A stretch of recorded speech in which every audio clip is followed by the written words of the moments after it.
Youth Congress Puthukkad നിയോജകമണ്ഡലം കമ്മിറ്റിയുടെ നേതൃത്വത്തിൽ കൊടകര ബ്ലോക്ക് പഞ്ചായത്ത് ഓഫീസിലേക്ക് നടത്തിയ മാർച്ചിൽ സംഘർഷം. ബാരിക്കേഡ് മറികടന്ന പ്രവർത്തകർക്ക് നേരെ പോലീസ് ജലപീരങ്കി പ്രയോഗിച്ചു.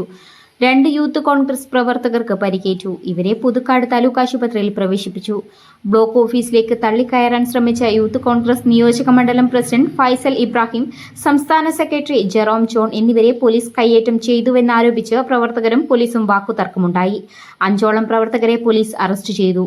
പുതുക്കാട് ഗവൺമെന്റ് താലൂക്ക് ആശുപത്രിയിലെ നിർമ്മാണ പ്രവർത്തനങ്ങളിലെ അഴിമതി വിജിലൻസ് അന്വേഷിക്കണമെന്നാവശ്യപ്പെട്ടായിരുന്നു മാർച്ച്. പുതുക്കാട് സെന്ററിൽ നിന്ന് ആരംഭിച്ച മാർച്ച് പോലീസ് തടഞ്ഞതോടെയാണ് സംഘർഷം നടന്നത്. തുടർന്ന് നടന്ന ഉപരോധ സമരം DCC ജനറൽ സെക്രട്ടറി ശോഭ സുബിൻ ഉദ്ഘാടനം ചെയ്തു. പുതുക്കാട് നിയോജകമണ്ഡലം പ്രസിഡന്റ് ഫൈസൽ ഇബ്രാഹിം അധ്യക്ഷത വഹിച്ചു. DCC ജനറൽ സെക്രട്ടറിമാരായ K ഗോപാലകൃഷ്ണൻ, TM ചന്ദ്രൻ, സെബി കൊടിയൻ, യൂത്ത് കോൺഗ്രസ് മണ്ഡലം പ്രസിഡന്റുമാരായ ഹരൺ ബേബി, പ്രതീഷ് പണ്ടാരത്ത്, ജിജോ പുന്നക്കര എന്നിവർ സംസാരിച്ചു.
നിങ്ങളായിട്ടുണ്ടാക്കിയ പ്രശ്നം ഷട്ട് കീറ പിടിക്കുക കുത്ത മാന്തരിച്ചു നിങ്ങൾ